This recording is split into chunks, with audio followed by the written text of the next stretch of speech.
ഇന്ന് നമ്മുടെ യുദ്ധം ജയിക്കുമല്ലോ, ഇന്ന് നമ്മൾ വിജയിക്കുമല്ലോ എന്ന് പറഞ്ഞുകൊണ്ട് എല്ലാവരും സന്തോഷിക്കുമ്പോൾ ഉമർ ഇബ്നുൽ ഖത്താബ് റളിയല്ലാഹു തആല നോക്കുമ്പോ വന്ന ജനങ്ങളെല്ലാം ഖാലിദിന്റെ പേര് പറഞ്ഞുകൊണ്ട് സന്തോഷിക്കുകയാണ്. ഉമർ ഇബ്നുൽ ഖത്താബ് റളിയല്ലാഹു അൻഹു ഒരു കത്ത് കൊടുത്തയച്ചു. ഖാലിദ് റളിയല്ലാഹു അൻഹുവിന് തന്റെ തലസ്ഥാനത്ത് നിന്ന് മാറ്റിയിട്ട് വേറൊരാളെ അമീറായിട്ട് നിശ്ചയിച്ചു എന്ന് കത്ത് കൊടുത്തയച്ചപ്പോൾ ഖാലിദ് റളിയല്ലാഹു അൻഹു യുദ്ധം കഴിഞ്ഞ് കരഞ്ഞുകൊണ്ട് വന്നിട്ട് ഉമർ ഇബ്നുൽ ഖത്താബ് റളിയല്ലാഹു അൻഹുവിനോട് ചോദിക്കുന്നു, ഉമറേ, ജയിക്കൽ ആവശ്യമായ നിർണായകരമായ യുദ്ധത്തിൽ എന്തുകൊണ്ടാണ് അമീറിന്റെ സ്ഥാനത്ത് നിന്ന് എന്നെ മാറ്റിയതെന്ന് ചോദിക്കുമ്പോൾ ഖാലിദ് റളിയല്ലാഹു തആല അൻഹുവിനോട് ഉമർ ഇബ്നുൽ ഖത്താബ് റളിയല്ലാഹു അൻഹു പറഞ്ഞു, നീ കൊണ്ടുവന്ന കണക്കുകളൊന്നും ശരിയല്ല, കണക്കിൽ കൃത്രിമത്വമുള്ള, കണക്കിൽ കൃത്യതയില്ലാത്ത ഒരു യുദ്ധത്തിന്റെ അമീറാകാൻ പറ്റൂല, അതുകൊണ്ടാണ് മാറ്റിയെന്ന് പറഞ്ഞപ്പോ ഖാലിദ് റളിയല്ലാഹു അൻഹു പറഞ്ഞു, കണക്കിന്റെ വിഷയത്തിൽ എനിക്ക് അല്പം കുറവുള്ളത്, എനിക്കൊരൽപ്പം തെറ്റുപറ്റുന്നത് നേരത്തെ അവിടത്തേക്ക് അറിയാമല്ലോ, പിന്നെ എന്തേ എന്നെ അമീറായിട്ട് നിശ്ചയിച്ചതെന്ന് ചോദിക്കുമ്പോ ഉമർ ഇബ്നുൽ ഖത്താബ് റളിയല്ലാഹു അൻഹു തലകുനിച്ചു വെച്ചിരിക്കുകയാണ്. ഖാലിദ് റളിയല്ലാഹു അൻഹുവിന് അറിയാം, അതുകൊണ്ടല്ല എന്നെ അമീറിന്റെ സ്ഥാനത്ത് നിന്ന് മാറ്റിയത്, വേറെന്തോ തക്കതായ കാരണമുണ്ടാകും. ആ കാരണം എന്തെന്നറിയാനുള്ള ആർത്തി കൊണ്ട് ഉമർ ഇബ്നുൽ ഖത്താബ് റളിയല്ലാഹു അൻഹുവിനെ മുഖമിങ്ങനെ നിവർത്തി വെച്ച് നോക്കുമ്പോ സയ്യിദുനാ ഉമർ ഇബ്നുൽ ഖത്താബ് റളിയല്ലാഹു അൻഹു കരയുകയാണ്. ഖാലിദ് റളിയല്ലാഹു അൻഹു ചോദിക്കുന്നു, എന്തേ ഉമറെ അവിടുന്ന് കരയാനുണ്ടായ കാരണം എന്താ? ഉമർ ഇബ്നുൽ ഖത്താബ് റളിയല്ലാഹു അൻഹു ചോദിക്കുന്നു, ഖാലിദേ, നിനക്ക് നരകത്തെ പേടിയില്ലേ? ഖാലിദേ, നരകത്തെ നീ പേടിക്കുന്നില്ലേ? ഖാലിദേ. ഖാലിദ് റളിയല്ലാഹു തആല എന്ന് പറഞ്ഞു, എന്നെ അമീറിന്റെ സ്ഥാനത്ത് നിന്ന് മാറ്റിയത് നരകവുമായിട്ട് എന്ത് ബന്ധമാണ് ചോദിക്കുമ്പോ ഉമർ ഇബ്നുൽ ഖത്താബ് റളിയല്ലാഹു അൻഹു പറയുകയാണ്, ലാ യദ്ഖുലുൽ ജന്ന മൻ കാന ഫീ ഖൽബി മിസ്ഖാലു ദർറത്തിൻ മിൻ കിബ്ർ. അണു അളവ് അഹങ്കാരം ഒരു മനുഷ്യന്റെ ഹൃദയത്തിലുണ്ടെങ്കിൽ അവര് സ്വർഗത്തിൽ കടക്കുകയില്ല എന്ന് നബി തങ്ങൾ പറഞ്ഞില്ലേ? അവർക്ക് നരകമല്ലേ, നരകത്തിന്റെ ഒന്നാമത്തെ കവാടമല്ലേ? അതുകൊണ്ട് ഖാലിദേ, ഇത്രയും ജനങ്ങൾ നിന്റെ പേര് പറഞ്ഞുകൊണ്ട് നിന്നെ പുകഴ്ത്തുമ്പോ, നിന്റെ പേര് പറഞ്ഞുകൊണ്ട് മുദ്രാവാക്യം വിളിക്കുമ്പോ ഖാലിദേ, നിന്റെ മനസ്സിലേക്ക് നീ ഇച്ചിരി കഴിവുള്ളവനാണെന്ന ചിന്ത വരുന്നത് അഹങ്കാരമല്ലേ? അങ്ങനെ അഹങ്കാരം വന്നാ നിനക്കല്ലാഹു ആഗ്രഹിക്കുന്ന സ്വർഗം തരൂലല്ലോ, നിനക്കല്ല നരകം തരുമല്ലോ. അത് പേടിച്ചുകൊണ്ടാണ് യുദ്ധം തോക്കുന്നെങ്കിൽ പോട്ടെ, പക്ഷേ നിനക്ക് നരകം കിട്ടാൻ പാടില്ല എന്ത് ചിന്ത കൊണ്ടാണ് നിന്നെ ഞാൻ മാറ്റിയതെന്ന് പറയുമ്പോ ഉമർ ഇബ്നുൽ ഖത്താബ് റളിയല്ലാഹു തആല അൻഹു വാരിപ്പുണർന്നുകൊണ്ട് പൊട്ടിക്കരഞ്ഞു പോരെങ്കില് എന്റെ തഴവാ കുറ്റിപ്പുറത്ത് വന്ന പ്രിയപ്പെട്ട സഹോദരങ്ങളെ, ഏതെങ്കിലും ഒരു രീതിയിൽ നിങ്ങളുടെ അഹങ്കാരം പിടിപെട്ടിട്ടില്ലേ? പല രീതിയിലാണ് അഹങ്കാരം വരിക. ഏറ്റവും അധികം അഹങ്കാരം വരുന്നത് പണത്തിന്റെ പേരിലാണ്. പണത്തിന്റെ പേരിൽ അഹങ്കരിക്കല്ലേ. പണത്തിന്റെ പേരിൽ ഏറ്റവും കൂടുതൽ അഹങ്കരിച്ച ഒരാളുണ്ടായിരുന്നു. അതാരായിരുന്നെന്നറിയോ? അല്ലാഹുവിന്റെ ഖുർആൻ പറഞ്ഞു തരുന്നു. സൂറത്തുൽ ഖസസ് പഠിക്കുമ്പോൾ നിങ്ങൾക്ക് മനസ്സിലാകും. ഇന്ന ഖാറൂൻ കാന മിൻ ഖൗമി മൂസാ ഫബഗാ അലൈഹിം വആതൈനാഹു മിനൽ കുനൂസ് മാ ഇന്ന മഫാത്തിഹു ലതനൂ ബിൽ ഉസ്ബതി ഉലിൽ ഖുവാ. ഖാറൂൻ എന്ന് പറയുന്ന ഒരു അഹങ്കാരത്തിന്റെ രൂപം കൊണ്ട് നൃത്തം ചവിട്ടിയ മനുഷ്യരുണ്ടായിരുന്നു. മൂസാ നബിയുടെ ജനതയിൽപ്പെട്ട ആളായിരുന്നു. എന്തേ? അല്ലാഹു ഒരുപാട് പണം കൊടുത്ത് അഹങ്കരിച്ചു. വൈകുന്നേരങ്ങളിൽ തന്റെ ശരീരത്തിന്റെ തങ്കാഭരണങ്ങളെ പുറത്ത് കാണിച്ചുകൊണ്ട് നടന്നു പോകുമ്പോ പാവപ്പെട്ട ജനങ്ങളാ ഖാറൂനിനെ നോക്കിയിട്ട് പറയും, യാ ലൈതനീ മിസ്ലമാ ഊതിയ ഖാറൂനിന് കൊടുത്തതുപോലെ കിട്ടിയിരുന്നെങ്കിൽ കൊള്ളാമായിരുന്നു. തഴവാ കുറ്റിപ്പുറത്തിന്റെ പരിസരത്തുള്ള പാവപ്പെട്ടവര് ചിന്തിക്കാറില്ലേ? വില കൂടിയ വാഹനത്തിൽ അയൽവാസിയാറെ സഹോദരി ചാരി ഇരുന്ന് പോകുമ്പോ, അയൽവക്കക്കാര് 4 നില മണിമാളിക പണിയുമ്പോ ലക്ഷക്കണക്കിന് രൂപയുടെ അടിച്ചുപൊളിക്കൽ അവരുടെ വീട്ടിൽ നടക്കുമ്പോ ഒരു മോള കല്യാണം 100 കോടി രൂപയുടെ സ്വർണം ചെലവഴിച്ചുകൊണ്ട് നടത്തുമ്പോ അത് കണ്ട് അത്ഭുതപ്പെടുന്ന പെണ്ണേ, നീ മനസ്സുകൊണ്ട് ചിന്തിക്കാറില്ലേ? യാ ലൈതനീ മിസ്ലമാ ഊതിയ ഖാറൂനെന്ന മനുഷ്യന് കൊടുത്തതുപോലെ എനിക്ക് കിട്ടിയിരുന്നെങ്കിലെന്ന് ചിന്തിച്ച ജനതയെ പോലെ ചിന്തിക്കാറില്ലേ? എന്നാൽ അചഞ്ചലമായ മനസ്സിന്റെ അകത്ത് അരക്കിട്ടുറപ്പിച്ച വിശ്വാസമുള്ള മുത്തഖീങ്ങൾ എന്താ പറഞ്ഞത്? ലാ തഫ്റഹ് ഇന്നല്ലാഹ ലാ യുഹിബ്ബുൽ ഫരിഹീൻ. എടോ ഖാറൂനേ, നീ ഒരുപാട് ചാടണ്ട, നീ ഒരുപാട് അഹങ്കരിക്കണ്ട, നീ ഒരുപാട് ആഹ്ലാദിക്കണ്ട. ഒരുപാട് അതിരികണം ആഹ്ലാദിക്കുന്നവര് അല്ലാഹുവിന് ഇഷ്ടമല്ല എന്ന് നല്ല വിശ്വാസികൾ പറഞ്ഞു കൊടുത്തു. അവസാനം ഖാറൂനിന്റെ കൊട്ടാരവും ഖാറൂനും ഭൂമിയുടെ ഒരു ഭാഗം പിളർത്തി അള്ളാഹു അതിന്റെ അകത്തിട്ട് അടച്ചു. എന്നിട്ട് അള്ളാഹു അദാബ് കൊടുത്തത് ഖുർആൻ വ്യക്തമാക്കി. പെരുമ്പാവൂർ ടൗണിൽ 3 കോടി രൂപയുടെ ഭക്ഷണമാണ് ഒരു മോളെ കല്യാണത്തിന് വാപ്പിച്ചു വെച്ചത്. മുസ്ലിമാണ്. 3 കോടി രൂപയുടെ ഭക്ഷണം. എത്ര പാവപ്പെട്ടവരുണ്ടെന്നറിയോ? ഒരു മിന്നു കെട്ടാൻ നിവർത്തിയില്ലാതെ, ഒരു രോഗത്തിന് മരുന്ന് വാങ്ങാൻ ഗതിയില്ലാതെ, മലപ്പുറത്തിന്റെ പ്രിയപ്പെട്ടവരെ, മൂത്ത മകന് ക്യാൻസർ വന്നതുകൊണ്ട് ഉമ്മയും ഉപ്പയും കൂടി തീരുമാനിച്ചു മക്കൾക്കും വിഷം കൊടുത്ത് സ്വന്തം വിഷം കഴിച്ച് ചത്തുകളയാം, ലോകത്ത് നിന്ന് റൂഹിനെ വെടിയിപ്പിച്ച് കളയാമെന്ന് തീരുമാനിച്ചു. മലപ്പുറത്ത് ഹോസ്പിറ്റലിൽ നിന്ന് 2.5 വർഷത്തെ ചികിത്സ കഴിഞ്ഞ് തിരുവനന്തപുരം RCCയിലേക്ക് 13കാരനായ മോനെ കൊണ്ടുവേണമെന്ന് ഉപ്പയോട് പറഞ്ഞപ്പോ ഇപ്പൊ മോനെ വീട്ടിലേക്ക് കൊണ്ടുവന്നിട്ട് ഭാര്യയോട് പറഞ്ഞു, ഇനി ആരോട് ചോദിക്കാനാണ്? ഇനി ആരോട് ചോദിക്കാനാണ്?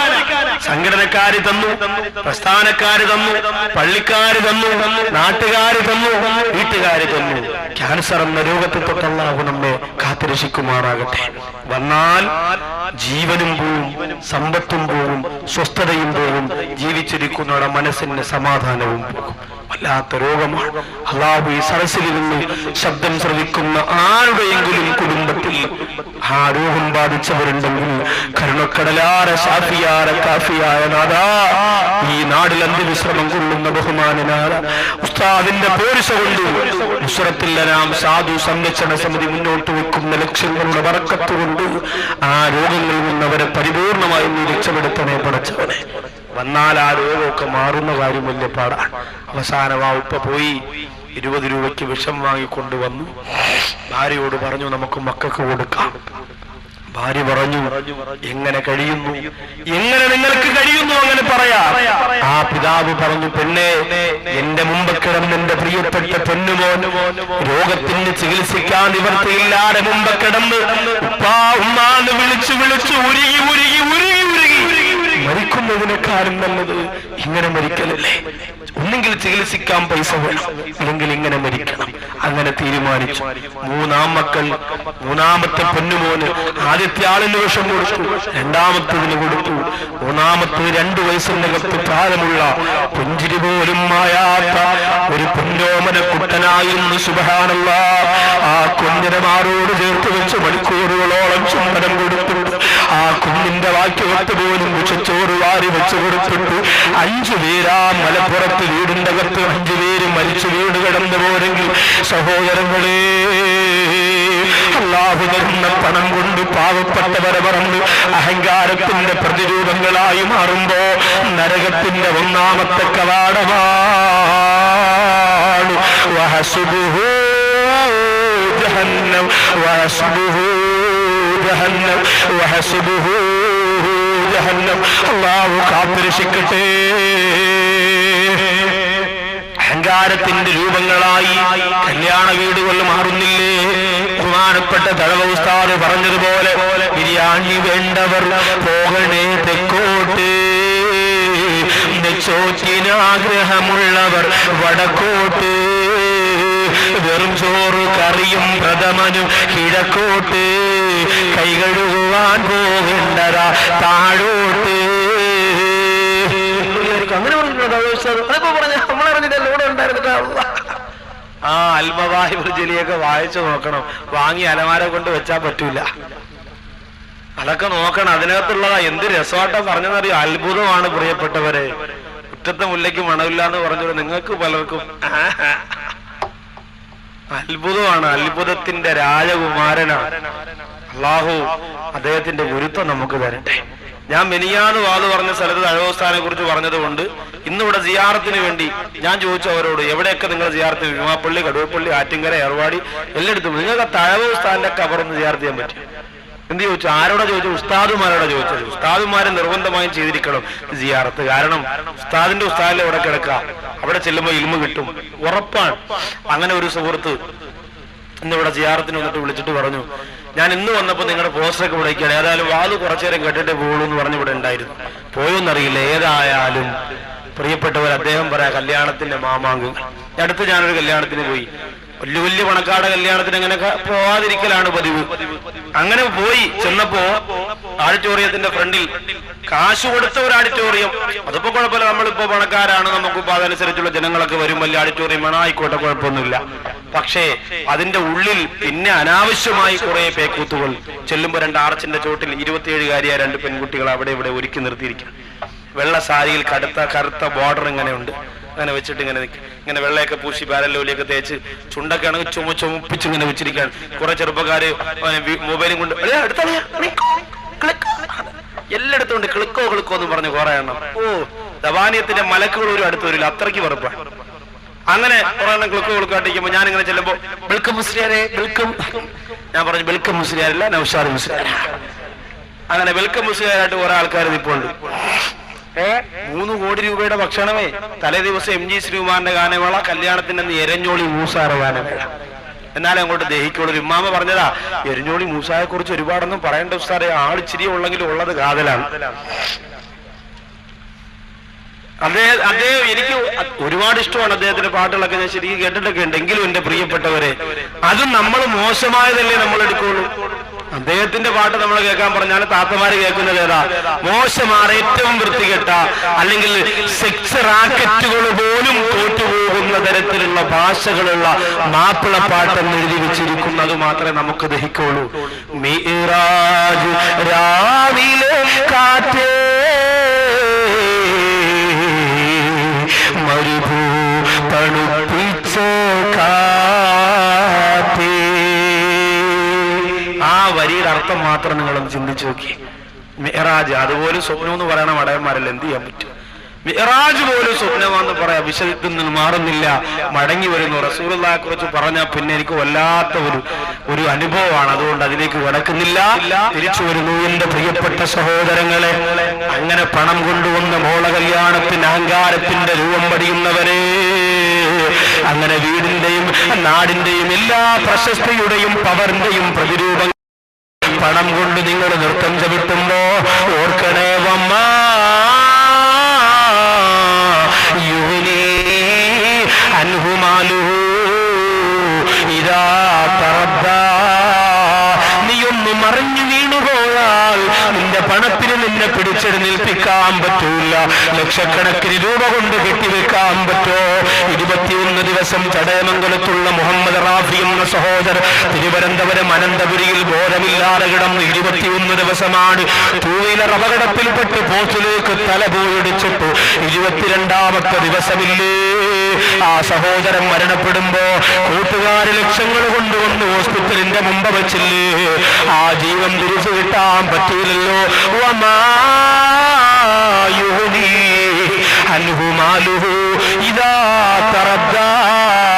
നീ ഒന്നും മറിഞ്ഞു വീണുപോയാ നിന്റെ പണക്കെട്ടിന് നിന്നെ പിടിച്ചേൽപ്പിക്കാൻ പറ്റൂലല്ലോ. അല്ലാഹു നമ്മെ കാത്തുരക്ഷിക്കട്ടെ. ലക്ഷക്കണക്കിന് രൂപ മുടക്കിയിട്ടും മാറാത്ത രോഗത്തിൽ നിന്ന് കടയാതെ പടച്ചോണെന്നെ കാത്തുരക്ഷിക്കട്ടെ. പള്ളിയുടെ നടയിൽ പോയി കറച്ചീപ്പ് വിരിച്ചുകൊണ്ട് ശാള് വിരിച്ചുകൊണ്ട് എന്റെ മോന് ഓപ്പറേഷനാണ്, എന്റെ മോൾക്ക് കാല് സുഖമില്ല, കിഡ്നി തകരാറാണ് എന്ന് പറഞ്ഞുകൊണ്ട് ജുമാകളിൽ ഇറങ്ങിപ്പോകുന്നവരിട്ട് തരുന്ന 2 രൂപയും 5 രൂപയും നുള്ളിപ്പടക്കിയെടുക്കുന്ന ഗതികേട് അല്ലാഹു നമ്മെ തിന്ന് മാറ്റിത്തരട്ടെ. നമ്മുടെ നാട്ടിൽ അങ്ങനെ ആരെങ്കിലും കഷ്ടപ്പെടുന്നവരുണ്ടെങ്കിൽ കരുണക്കടലായ നാഥാ അവരെ രക്ഷപ്പെടുത്തണേ റബ്ബേ. അല്ലാഹുവേ, നുസ്രത്തുൽ അനാമിന്റെ സാധുക്കളായ പാവപ്പെട്ട സഹോദരങ്ങൾ ഈ പരിപാടി കഴിഞ്ഞിട്ട് അൽഹംദുലില്ലാഹ് അവർ കുറെ ആൾക്കാരെ കണ്ടെത്തിയിട്ടുണ്ട്. നിക്കാഹിന് വേണ്ടി 3ഓളം അപേക്ഷകളാണ് ഇതിനു മുമ്പ് വന്നത്. ഈ സംഘടന വേണ്ടെന്ന് പറയുന്ന സമ്പന്നര്, നിങ്ങൾക്ക് ആ അപേക്ഷ സ്വീകരിച്ചിട്ട് ഒരു 10 രൂപ കൊടുക്കാൻ നിങ്ങളെ കൊണ്ട് പറ്റോ? നല്ലത് വേണ്ടെന്ന് പറയുന്ന സ്വഭാവം നമുക്ക് പണ്ടേ ഉള്ളതാണ്.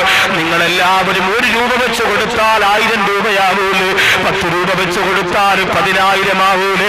അൽഹംദുലില്ലാഹ്, തലകുള്ളി പെരുവെള്ളം എന്ന് പറയുന്ന പോലെ നിങ്ങൾ പറയും, ഉസ്താദേ ആ മക്കൾക്ക് കൊണ്ടുപോയി പുട്ടടിക്കാനുള്ളതാണ്, അവർക്ക് കൊണ്ടുപോയി ബിരിയാണി കഴിക്കാനുള്ളതാണ് എന്നൊക്കെ നിങ്ങൾ പറയും. കൊണ്ടുപോയി തിന്നട്ടെ, തിന്നാൽ അവരും അവിടെ പടച്ചറബുമായിട്ടാണ് അവർ നേരിടാൻ പോകുന്നത്. നിങ്ങളെ അല്ലാഹു പിടിക്കൂലല്ലോ. നല്ല നിയത്തോടുകൂടി നിങ്ങൾ കൊടുത്താൽ നിങ്ങൾക്ക് അതിന്റെ പ്രതിഫലം സുനിശ്ചിതമാണ്. അല്ലാഹു തൗഫീഖ് തരട്ടെ. അതുകൊണ്ട് സമ്പത്ത് കൊണ്ട് അഹങ്കാരത്തിന്റെ കോട്ടപടിയാ നിൽക്കുന്നവര്, അഹംഭാവത്തിന്റെ പ്രതിരൂപങ്ങളായി മാറുന്നവര്, അതിനെയെല്ലാം തല്ലി ഉടച്ചിട്ട് വിനയത്തിന്റെ മാതൃകയായി മാറാൻ എന്റെ സഹോദരങ്ങൾ ശ്രമിക്കണം. ഒന്നാമത്തെ കവാടം അഹങ്കാരികൾക്കുള്ളതാണ്. രണ്ടാമത്തതോ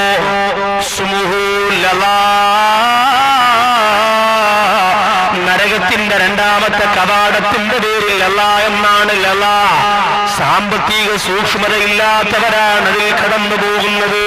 സാമ്പത്തിക സൂക്ഷ്മതയില്ലാത്തവരാണ് അതിനകത്ത് കിടക്കുന്നതെന്ന് പറഞ്ഞാൽ സമ്പാദ്യം എങ്ങനെ ഉണ്ടാക്കിയാലും കുഴപ്പമില്ല എന്ന് ചിന്തിച്ചുകൊണ്ട് പലിശയ്ക്ക് കൊടുത്തുകൊണ്ട്, പലിശ വാങ്ങിക്കൊണ്ട്, കള്ളു കച്ചവടം നടത്തിയിട്ട്, വ്യഭിചാരം നടത്തിയിട്ട് പണമുണ്ടാക്കുന്നവരാണ്. അല്ലാഹു കാത്തുരക്ഷിക്കട്ടെ. രണ്ടാമത്തെ കവാടം ലലാ എന്നാണ് പേര്. അതിലൂടെ കടക്കുന്നത് സാമ്പത്തിക സൂക്ഷ്മതയില്ലാത്തവരാണ്. ഇന്ന് പണം എങ്ങനെ സമ്പാദിക്കണമെന്നുള്ള ചിന്തയാണ് പലരുടെയും മനസ്സിലുള്ളത്. സഹോദരങ്ങളെ, ഹൈറായ രീതിയിലൂടെ പണം സമ്പാദിച്ചാൽ അതിനൊരു ബറക്കത്താണ്. ഹറാമിലേക്ക് വിട്ടുപോകാതെ പണം സമ്പാദിച്ചാൽ അതിനൊരു ബറക്കത്താണ്. പലിശ എന്ന് പറയുന്നതിന്റെ പ്രിയപ്പെട്ടവരെ ഇന്ന് തകർത്ത് തിമിർത്ത് ആടിക്കൊണ്ടിരിക്കുകയാണ്. ഹജ്ജിന് പോകുന്നവര് പോലും പോയിട്ട് വന്നിട്ട് പോലും പലിശയുടെ ബാക്കി വാങ്ങുന്ന കാലമാണ്. എന്റെ പ്രിയപ്പെട്ട സഹോദരങ്ങളെല്ലാം കൊട്ടേഷൻ ടീമിൽ പ്രവർത്തിച്ചുകൊണ്ട് കൈവെട്ടിയിട്ട്, കാല് വെട്ടിയിട്ട്, തല വെട്ടിയിട്ട്, ഗുണ്ടാപിരിവ് നടത്തിയിട്ട് കിട്ടുന്ന പണം കൊണ്ട് ഉദരപൂരണം നടത്തുന്നവരാണ്. ഒഴിവാക്കണം. അപ്പമാരുടെ മനസ്സിലൊക്കെ ചിന്ത, 5 മക്കളുണ്ടെങ്കിൽ ഒരാൾ ഗുണ്ടയായിരിക്കണമെന്ന്. ഒരാൾ ഹാഫിദ്, ഒരാൾ ആലിം, ഒരാൾ ഗുണ്ട. കാരണം വാപ്പാക്ക് ധൈര്യമായിട്ട് ഇറങ്ങി നടക്കാൻ തടകയിൽ ആരും വിരട്ടൂല. വിരട്ടിയാൽ എന്റെ മോനെ ശുക്കൂറിനെ ഇപ്പൊ ഞാൻ വിളിക്കുമെന്ന് പറഞ്ഞ് മൊബൈൽ എടുക്കുമ്പോ വേണ്ട ഒന്നും വേണ്ട, അവനെ വിളിക്കണ്ട.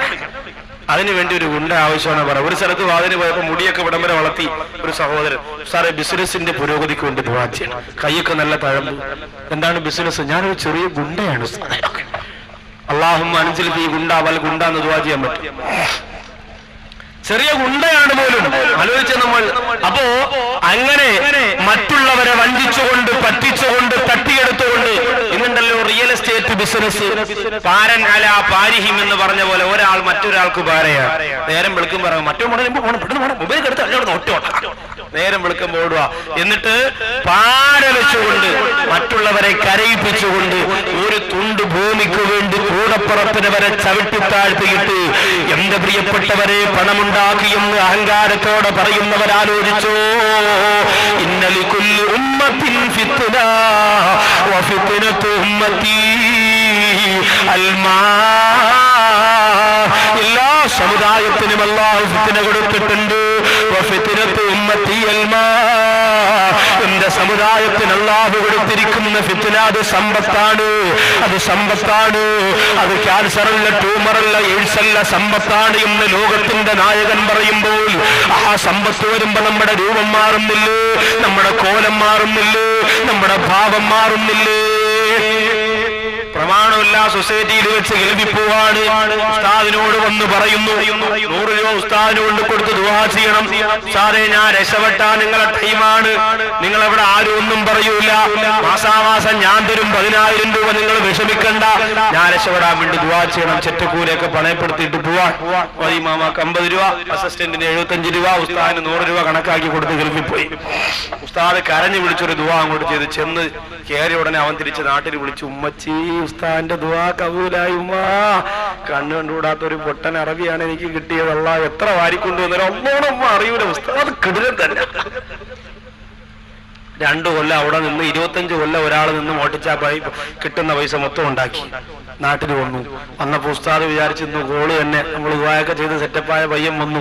ഉസ്താദിനെ കണ്ടോന്നെ ഉസ്താദ് ഓടിച്ചെന്ന് ഉസ്താദിന്റെ സ്ഥലം ഇവിടെ തഴവേലോ. ഉസ്താദ് ചോദിച്ചു എന്തോടെ എന്റെ കവലിനകത്ത് ചേമ്പ വെച്ചിട്ടിരിക്കുകയാണ്, സംസാരിക്കാൻ വയ്യ, വയറൊക്കെ ഇറങ്ങി കവളൊക്കെ പെരുവി ഉസ്താദ് സ്ഥലം ഇവിടെ. ഉസ്താദ് അന്തം വിട്ടുപോയി. കാരണം എന്താണെന്നറിയോ? കുറച്ച് നോട്ട് കെട്ടുകൾ ഇപ്പൊ അവന് കിട്ടി. അതാണ് ഈ മാറ്റം. ഉസ്താദിനെ അറിയാൻ വയ്യ. മോദി സാഹിബ് ഓടി വന്നിപ്പോ കിട്ടുമെന്നും പറഞ്ഞ് ചവിട്ടി തൂത്തുകൊണ്ട് വണ്ടി എടുത്തോണ്ട് ഒറ്റ പോക്ക്. ആരെയും തിരിച്ചറിയുന്നില്ല. പണ്ട് അവസാനം പോക്കത്തി കിടന്ന 10 രൂപ കാണിക്ക വണ്ടിയിലേക്ക് ഇട്ടുകൊടുത്തു പോയ ഓർമ്മ പോലും ഇന്നവനില്ല. എന്തുകൊണ്ട്? പണം വന്നു മൂടിയത് കൊണ്ട്. പാവപ്പെട്ട ചെറ്റക്കൂരയിൽ കഴിഞ്ഞിരുന്ന പാവപ്പെട്ട പെൺകുട്ടികളെ എത്രയോ മിടുക്കന്മാരായ സഹോദരങ്ങൾ സ്ത്രീധനോ അച്ചാരോ ഒന്നും വേണ്ടാന്ന് പറഞ്ഞു കൊണ്ടുപോയി നിക്കാഹ് കഴിച്ച് വീട്ടിൽ കൊണ്ടുപോയി. ഇന്ന് ഏറ്റവും കൂടുതൽ അഹങ്കരിക്കുന്നത് അന്ന് പാവപ്പെട്ട കുടിൽ ജീവിച്ച പെൺകുട്ടികളാണ്.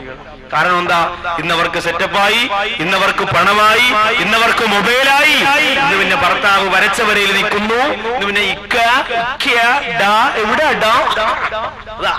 ആ മോഡലൊക്കെ ആയി, പണം ഒരുപാടായി. ഇന്ന് എന്റെ പ്രിയപ്പെട്ടവരെ, പർദ്ദയ്ക്കകത്ത് ചുരിദാറിനകത്ത് 4 പോക്കറ്റും 10 മൊബൈലും 100 മെമ്മറി കാർഡും 500 സിമ്മുമില്ലാത്ത പെണ്ണ് നമ്മുടെ നാട്ടിൽ ഇല്ലാത്ത അവസ്ഥ വരെ അഹങ്കാരത്തിന്റെ പ്രതിരൂപങ്ങളായി. എല്ലാ പെൺകുട്ടികളും ബൈക്കും ബുള്ളറ്റും ഓടിച്ചു തുടങ്ങി. ഭർത്താവ് പുറകിലിരിക്കുന്നു, പെണ്ണ് ഹെൽമറ്റും വെച്ച് ഫ്രണ്ടിലിരിക്കുന്നു. ആ രീതിയിലായി. ആലോചിക്കണം നമ്മൾ. അഹങ്കാരികളാകാൻ തോന്നുന്ന സമയം വേണ്ട സഹോദരിമാരെ. അതുകൊണ്ട് പണം കിട്ടുമ്പോൾ ഒരുപാട് ശ്രദ്ധിക്കണം. ഹറാമായ രീതിയിലൂടെ പണം സമ്പാദിച്ചാൽ ആ പണം കൊണ്ട് ഹൈറായ ഒരു കാര്യവും നിനക്ക് ചെയ്യാൻ പറ്റില്ല. ഹറാമായ രീതിയിലൂടെ പണം ചെലവഴിച്ച അതിന്റെ ഓരോ കാശിനും അല്ലാഹുവിനോട് കണക്ക് പറയേണ്ടി വരും. കള്ളിന് വേണ്ടി എത്രയാ എന്റെ ചെറുപ്പക്കാരാ നീ ചെലവഴിക്കുന്നത്? കള്ളിന് വേണ്ടി എത്രയാ ചെലവഴിക്കുന്നത്? കൂട്ടുകാര് പറയും എന്റെ കയ്യിൽ കാശില്ലടാ. അപ്പയവും പറയും നീ വിഷമിക്കണ്ടടാ, അതൊക്കെ എന്റെ വാപ്പച്ചി ഉണ്ടാക്കിയിട്ടുണ്ട്, നീ വാ, നിനക്ക് ഞാനല്ലേ പാർട്ടി നടത്തുന്നത്, നമ്മുടെ പാർട്ടി ജയിച്ചടാ, അല്ലെങ്കിൽ എന്റെ പാർട്ടിക്ക് സൊസൈറ്റി കിട്ടിയടാ, അതുകൊണ്ട് നീ വാ എന്ന് പറഞ്ഞുകൊണ്ട് തോളത്ത് കൈയിട്ടുകൊണ്ട് കൂട്ടുകാരോട് വാഹനം പിടിച്ചുകൊണ്ട് ബിവറേജ് ഷാപ്പിലേക്ക് പോയിട്ട് കാശ് മടക്കുന്ന സഹോദരാ, ഓരോ ശില്ലിക്കാശിനും അല്ലാഹുവോട് കണക്ക് പറയേണ്ടി വരും. 1 രൂപയില്ലല്ലോ എന്ന് പറഞ്ഞ് മെഡിക്കൽ കോളേജിന്റെ മുന്നിൽ ഭർത്താവിന് മരുന്ന് വാങ്ങാൻ കാശില്ലാതെ ഭർത്താവിന് മാത്രം അവകാശപ്പെട്ട തന്റെ സൗന്ദര്യമുള്ള ശരീരത്തെ ലോഡ്ജിലേക്ക് ചൂണ്ടിക്കാണിയിട്ട് കാണിച്ചിട്ടും 250 രൂപയ്ക്ക് ശരീരം വിറ്റ് ഭർത്താവിന് മരുന്ന് വാങ്ങാനോടും നൂറുകണക്കാണ് ഈ സമുദായത്തിന്റെ പെൺകുട്ടികളുടെ നെഞ്ചത്ത് വിട്ടുകെട്ട് കണ്ണുപിടിച്ച് അറമ്മാദിക്കുന്ന അഹങ്കാരത്തിന്റെ പ്രതിരൂപങ്ങളാണ് പിശാചിന്റെ അനുയായികളായ അരപ്പരിച്ചുകൂടെ യുവത്വമേ. എന്റെ ശബ്ദം ശ്രമിക്കുന്നവര് മുഴുവനും അത്തരക്കാരാണെന്നതിനർത്ഥമില്ല. എവിടെയെങ്കിലും ഇരുന്ന് കേൾക്കുന്നവരോ നിങ്ങളുടെ കൂട്ടുകാരോ ആരെങ്കിലും ഇതിൽ പെട്ടുപോകുന്നവരാണെങ്കിൽ മോനെ, ഇത്തിരി പോലെ ജീവിതത്തെ തട്ടിക്കളിക്കാതിക്കാറ് അള്ളാന്റെ പൊരുത്തത്തിലേക്ക് പറവകളെ പോലെ ചിറക് വെച്ച് പറന്നുയരാനുള്ള സമയം വൈകിപ്പോയെന്ന് പറഞ്ഞ് മനസ്സിലാക്കി കൊടുത്തിട്ട് നാളെ ഇവിടെ കൊണ്ടുവന്നിരിപ്പിക്കോ. ഈ സരസിൽ നിന്ന് നാളെ എഴുന്നേറ്റ് പോകുമ്പോ കണ്ണീരോടെ ദുആ ചെയ്തുകൊണ്ട് പുതിയ ഒരു യുവത്വത്തിന്റെ ഈമാൻ തിളയ്ക്കുന്ന പ്രതികാരമുള്ള ഇബ്ലീസിനോട് പ്രതികാരമുള്ള പൈശാചിനോട് പ്രതികാരമുള്ള അല്ലാഹുവിനോട് ഏറ്റവും നല്ല അടുക്കാൻ ആർത്തിയുള്ള ആഗ്രഹമുള്ള ആവേശമുള്ള അത്യാഗ്രഹമുള്ള ഈമാനിന്റെ ചുണക്കുട്ടന്മാരായി ഈ സരസിൽ എഴുന്നേൽക്കണം. അല്ലാഹു അതിന് നമുക്ക് ഭാഗ്യം തരട്ടെ. അതുകൊണ്ട് ഹറാമായ വഴികൾ എളുപ്പമാണ് പണം സമ്പാദിക്കാൻ. പലിശയ്ക്ക് കൊടുത്താൽ എത്രയോ ലക്ഷക്കണക്കിന് രൂപയാണ് കിട്ടുന്നത്. ഒരു ചരിത്രം ഇന്ന് സമ്മാനമായി നിങ്ങൾക്ക് തരാൻ പോവാണ്. ഇബ്നു ഹജർ റളിയല്ലാഹു തആല അൻഹു അല്ലാഹുവെ ഒരുപാട് വയന്ന് ജീവിച്ച മഹാനുഭാവനാണ്. പടച്ചതമ്പുരാന്റെ പള്ളിക്കകത്ത് റമളാനിന്റെ രാത്രിയിൽ ഇബ്നു ഹജർ റളിയല്ലാഹു തആല എത്തിക്കാതിരിക്കുകയാണ്. ലൈലത്തുൽ ഖദറിന്റെ രാവാണ്. ലൈലത്തുൽ ഖദറിന്റെ രാവിൽ ബഹുമാനപ്പെട്ട ഇബ്നു ഹജർ റളിയല്ലാഹു അൻഹു പരിശുദ്ധമായ പള്ളിക്കകത്ത് നെയ്യത്തോടെ എത്തിക്കാതിരിക്കുമ്പോ നമുക്കറിയാം ആ രാവ് വളരെ ശ്രേഷ്ഠമാണ്. ലൈലത്തുൽ ഖദരി ഖൈറും മിൻ അൽഫി ശഹർ തനസ്സലുൽ മലായികതു വറൂഹു ഫീഹാ ബിഇذن റബ്ബിഹിം മിൻ കുല്ലി കുല്ലി അംറിൻ സലാഹ് ഹത്താ മത്ലഇൽ ഫജ്ർ. സൂര്യോദയത്തിന്റെ സമയം വരെ, ഫജ്ർ വെളിവാകുന്നത് വരെ 10,000-കണക്കാര മാലാഖമാര്, ലക്ഷക്കണക്കാര മാലാഖമാര് വാനലോകത്ത് നിന്ന് മഴത്തുള്ളുകളെ പോലെ പെയ്തിറങ്ങുന്ന, പേമാരി പോലെ വന്നിറങ്ങുന്ന സുന്ദരരാവാണ്. ആ രാവിലെ അല്ലാഹുവിന്റെ പള്ളിക്കകത്ത് ഇഅ്തികാഫിന് നിയ്യത്ത് ചെയ്തുകൊണ്ട് ഇബ്നു ഹജർ റളിയല്ലാഹു അൻഹു കഴിഞ്ഞുകൂടുമ്പോ പാതിരാത്രി മനസ്സുകൊണ്ട് ചിന്തിക്കുന്നു, അല്ലാഹ് എന്റെ ഉപ്പച്ചാന അടക്കിയിരിക്കുന്നത് ഈ ഖബറിലല്ലേ, ഈ പള്ളിയുടെ ഖബർസ്ഥാനിലല്ലേ എന്റെ ഉപ്പാന അടക്കിയിരിക്കുന്നതല്ല. അതുകൊണ്ട് ഉപ്പാടെ ഖബറിലേക്കൊന്ന് ചെല്ലാ, ഈ രാത്രി ഒന്ന് സിയാറത്ത് ചെയ്യാ, ഈ രാത്രി ഒന്ന് ദുആ ചെയ്യാ എന്ന് പറഞ്ഞുകൊണ്ട് ഇബ്നു ഹജർ റളിയല്ലാഹു അൻഹു കുറ്റാങ്കുറ്റിരുട്ടിൽ പള്ളിക്കാടിലേക്ക് നടന്നു പോവാണ്. ഉപ്പച്ചാന്റെ ഖബറിന്റെ അടുത്തേക്ക് വന്നു പോവാണ്. അവിടെ ചെന്നിട്ട് ഉപ്പച്ചാന്റെ ഖബറിലേക്ക് നോക്കി സലാം പറയുകയാണ്. കൊതിയില്ലേ ഉപ്പമാരെ, മുഖ്ലിസീങ്ങളാണ്, മുത്തഖീങ്ങളാണ് മക്കളെ ദുനിയാവിൽ വെച്ചിട്ട് മരിച്ചുപോയാ നീ വിഷമിക്കണ്ട മോനെ. നിന്റെ ഖബറിന്റെ അടുത്തേക്ക് പ്രിയപ്പെട്ട മക്കൾ വന്ന് ദുആ ചെയ്യുമ്പോ, പ്രത്യേകിച്ച് റമളാനിന്റെ രാത്രിയല്ലേ, ലൈലത്തുൽ ഖദറിന്റെ രാവല്ലേ, വല്ലാത്ത സുഖമായിരിക്കുമല്ലോ. എന്റെ വാപ്പാക്ക് പുറത്തു കൊടുക്കണേ അല്ലാ, ഖബർ വിശാലമാക്കണേ അല്ലാ എന്ന് പറഞ്ഞുകൊണ്ട് ഇബ്നു ഹജർ റളിയല്ലാഹു അൻഹു റമളാന്റെ രാത്രിയിൽ, ലൈലത്തുൽ ഖദറിന്റെ രാത്രിയിൽ ദുആ ഇറക്കുമ്പോ ആ കുറ്റാകുറ്റിരുട്ടിൽ പള്ളിയുടെ ഏതോ ഭാഗത്തു നിന്ന് ഭയാനകരമായ ഒരു ശബ്ദം മുടങ്ങി കേൾക്കുകയാണ്. ഞെട്ടിപ്പരിച്ചുപോയി, റബ്ബേ ആരാണ് ഈ നിലവിളിക്കുന്നത്, ആരാണ് ഈ പൊട്ടിക്കരയുന്നത്? വല്ലാത്ത അന്തം വിട്ടന്താളിച്ചു പോലെ പൊട്ടിക്കരച്ചിലാണ്. ആരാണെന്നറിയാൻ വയ്യ. ജീവനോടെ തീക്കുണ്ടാരത്തിലേക്ക് വലിച്ചെറിയുമ്പോ നിലവിളിക്കുന്ന പോലെ, ജീവനുള്ള ശരീരത്തിന്റെ തൊലി വലിച്ചെറിയുമ്പോ പൊട്ടിക്കരയുന്ന പോലെ, കഷണമായി മുറിച്ചെറിയുമ്പോ നിലവിളിക്കുന്ന പോലെ ഒരു മനുഷ്യൻ കിടന്ന് നിലവിളിക്കുന്നു. എന്തെന്നറിയാറ് ഇബ്നു ഹജർ റളിയല്ലാഹു അൻഹു ഏത് ഭാഗത്തുനിന്നാണ് കേൾക്കുന്നതെന്നറിയാറ്. പള്ളിയുടെ പള്ളിപ്പറമ്പാകുന്ന ഖബറിന്റെ ഭാഗത്തിലൂടെ ഇങ്ങനെ കറങ്ങിപ്പോകുമ്പോ, അതേ കാടുകൾക്കിടയിൽ നിറയ്ക്കപ്പെട്ടിരിക്കുന്ന ഒരു ഖബറ്, ഇടിഞ്ഞുപോലെ കുടുങ്ങിത്താണു പോയ ഒരു ഖബറ്. സുബ്ഹാനല്ലാഹ്, ആ ഖബറിന്റെ അകത്തിരുന്നാണ് ഈ നിലവിളി കേട്ടത്. ഇബ്നു ഹജർ റളിയല്ലാഹു അൻഹു ഞെട്ടിത്തരിച്ചു പോയി, മുട്ടുകാല് വിറച്ചുപോയി, പള്ളിയിലേക്ക് പോയി. സുബ്ഹ് നിസ്കാരത്തിന് പള്ളിയിൽ വന്ന ഏറ്റവും പ്രായം കൂടിയ ഒരു ഉപ്പാനോട് പറഞ്ഞു, ഉപ്പാ ഒരു ഖബർ ഞാൻ കാണിച്ചു തന്നാൽ അതിനകത്താരെയാണ് അടക്കപ്പെട്ടിരിക്കുന്നതെന്ന് ഉപ്പയൊന്ന് പറയുമോ? ആ ഉപ്പ പറയുന്ന തങ്ങള് 30 വർഷമായിട്ട് ഇവിടെ ആരെയൊക്കെ അടക്കിയിട്ടുണ്ടോ അവരുടെ പേരെനിക്കറിയാം, അവരുടെ ഖബർ എനിക്കറിയാം. ഇബ്നു ഹജർ റളിയല്ലാഹു അൻഹു ആ പ്രിയപ്പെട്ട ഉപ്പാന്റെ കയ്യും പിടിച്ചുകൊണ്ട് ചെല്ലുകയാണ്. രാത്രിയിൽ താൻ നിലവിളി കേട്ട, പൊട്ടിക്കരച്ചിൽ കേട്ട ഖബറിന്റെ ഭാഗത്തേക്ക് കൊണ്ടുപോയിട്ട് ചോദിക്കുന്നു, ഉപ്പാ ഇതാരുടെ ഖബറാണ് ഉപ്പാ? ആ ഉപ്പ പറയുന്ന തങ്ങള് ഈ ഖബറിന്റെ അകത്ത് നിന്ന് നിലവിളി കേൾക്കാൻ സാധ്യതയില്ല. കാരണം ഇയാൾ കൃത്യമായി നിസ്കരിച്ചിരുന്ന ആളാണ്, നോമ്പ് പിടിച്ചിരുന്ന ആളാണ്. പിന്നെ എന്തേ കരഞ്ഞുപോയതെന്ന് എനിക്കറിയില്ല തങ്ങള്. ഇബ്നു ഹജർ റളിയല്ലാഹു അൻഹു പറയുകയാണ്, ഒന്ന് ഓർത്തു നോക്കിയേ, ഒന്നാലോചിച്ചു നോക്കിയേ, ജീവിതത്തിൽ അല്ല പൊറുക്കാത്ത എന്തെങ്കിലും തെറ്റ് ചെയ്തിരുന്നോ എന്ന് ചിന്തിക്കാൻ പറയുമ്പോൾ ഇബ്നു ഹജർ റളിയല്ലാഹു അൻഹുവിനോട് ആ ഉപ്പ പറയുന്നു, തങ്ങള് ഒരു കാര്യം എനിക്ക് ഓർമ്മ വരികയാ. മരിക്കുന്നതിനും കുറെ മാസങ്ങൾക്ക് മുമ്പ് ഇയാൾക്കൊരു രോഗം പിടിപെട്ടത് കൊണ്ട്, ജോലിക്കൊന്നും പോകാൻ പറ്റാത്തത് കൊണ്ട് ഭാര്യ പറഞ്ഞു, അദ്ദേഹത്തിനോട് ഭാര്യ പറഞ്ഞു, ഇനി നിങ്ങളൊരു ജോലിക്കും പോണ്ട, ഇത്രയും നാള് കച്ചവടം ചെയ്ത ലാഭം എടുത്തുകൊണ്ട് അതിനെ അങ്ങ് പലിശയ്ക്ക് കൊടുക്കാ. അങ്ങനെ ഭാര്യയുടെ വാക്ക് കേട്ടുകൊണ്ട് 10,000 രൂപ പലിശയ്ക്ക് കൊടുത്ത് ജീവിച്ച മനുഷ്യനാണ്. ആ പലിശയ്ക്ക് കൊടുത്ത് അവസാനം അസ്രായീൽ ഒന്ന് കൊണ്ടുപോയി തങ്ങളെ. ഇബ്നു ഹജർ റളിയല്ലാഹു അൻഹു പറയുകയാണ്, സുബ്ഹാനല്ലാഹ്, പലിശക്കാരന്റെ റമളാനിന്റെ ലൈലത്തുൽ ഖദറിന്റെ രാത്രി പോലും ഖബറിന്റെ അകത്ത് സമാധാനമില്ല. പാവപ്പെട്ടവന്റെ നീരൂറ്റി കുടിച്ചിട്ട് പണമുണ്ടാക്കുന്ന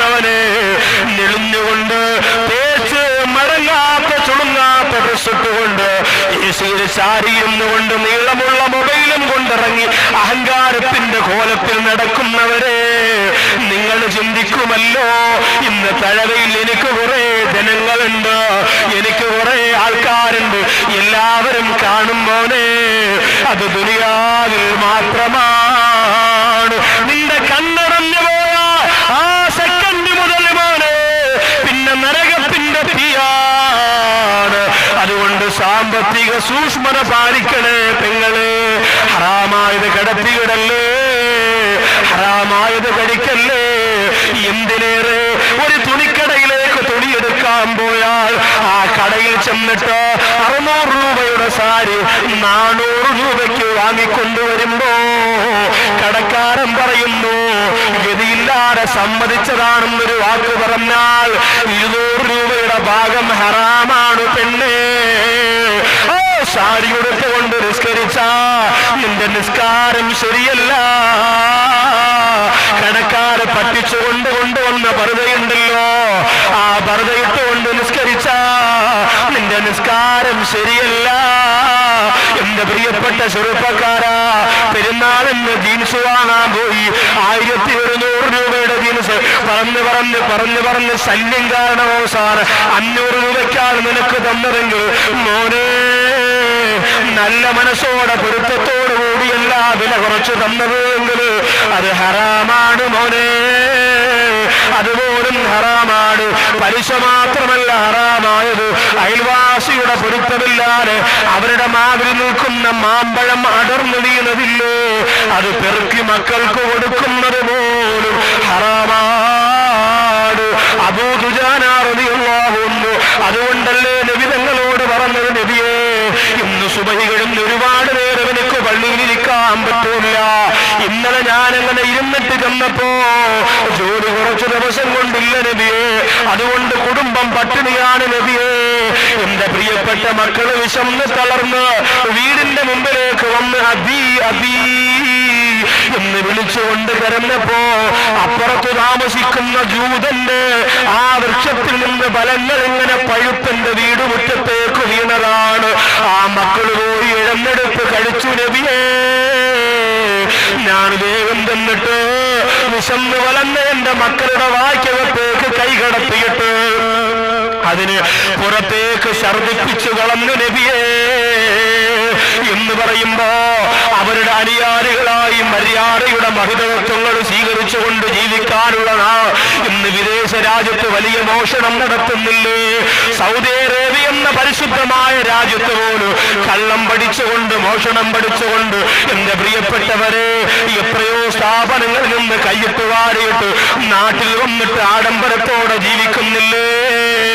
മോനെ, അവിടെ പോയി അറബിയെ പഠിച്ച് പണമുണ്ടാക്കിയിട്ട് നാട്ടിൽ വിളിച്ചു പറയും, വാപ്പാ റെഡിയായിക്കോ ഹജ്ജിന് പോകണം, ഉമ്മ റെഡിയായിക്കോ ഹജ്ജിന് പോകണം. കുറെ അറബികളൊക്കെ ഞാൻ യത്തീംഖാനയിലാക്കിയിട്ടുണ്ട്, എല്ലാം കൂടെ വാരിക്കൊണ്ട് വരെയാണ് റെഡിയായിക്കോ എന്ന് പറഞ്ഞ് 90 വയസ്സാണ് വാപ്പാനെ ഉമ്മാനെ മക്കത്ത് കൊണ്ടുപോയി ചുമന്നിറക്കുമ്പോ അള്ളാഹ് പൊരുത്തപ്പെടുമെന്ന് കരുതണ്ട മോനെ.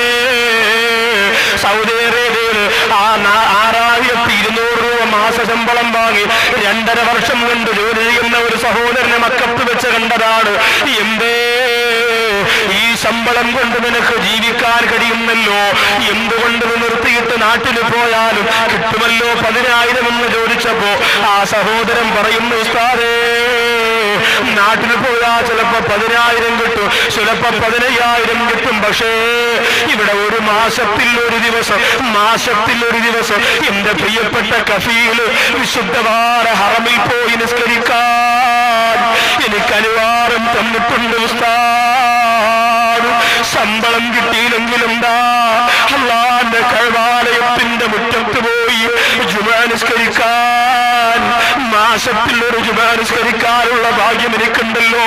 പോട്ടെ ഉസ്താദേ, 3 മാസത്തിൽ ഒരു വ്യാഴാഴ്ച കിടന്ന് അല്ലാഹുവിന്റെ ഹബീബ് കിടന്നിറങ്ങുന്ന മദീന മസ്ജിദുൻ നബവിയുടെ പരിശുദ്ധമായ മുറ്റത്ത് പോകാൻ അവിടെ പോയി ലക്ഷക്കണക്കിന് സ്വലാത്ത് നബിതങ്ങൾക്ക് കൊടുത്തു ആ റസൂലുള്ളാഹിയുടെ മസ്ജിദുൻ നബവിയുടെ മുറ്റത്ത് കിടക്കാൻ 3 മാസത്തിൽ ഒരു ദിവസം എനിക്ക് അനുവാദമുണ്ടല്ലോ. പിന്നെന്തിനാണ് പൈസ? എന്റെ മക്കൾ ഇത്തിരി പട്ടിണി കിടക്കട്ടെ, ഞാൻ റൗള ശരീഫിന്റെ മുന്നിൽ എന്റെ മക്കൾക്ക് വേണ്ടി ദുആ ചെയ്യുന്നുണ്ടല്ലോ. ഈ പരിശുദ്ധ മനസ്സെന്തേ നമുക്കില്ലാതെ മക്കയിൽ പോലും വ്യഭിചാരത്തിന് കൂട്ടുനിൽക്കുന്നവരെ, സൗദി അറേബ്യയിൽ പോലും കള്ള് കച്ചവടം നടത്തി വിജയിക്കുന്നവരെ ആരെങ്ങനെ ചെയ്തിട്ടുണ്ടോ?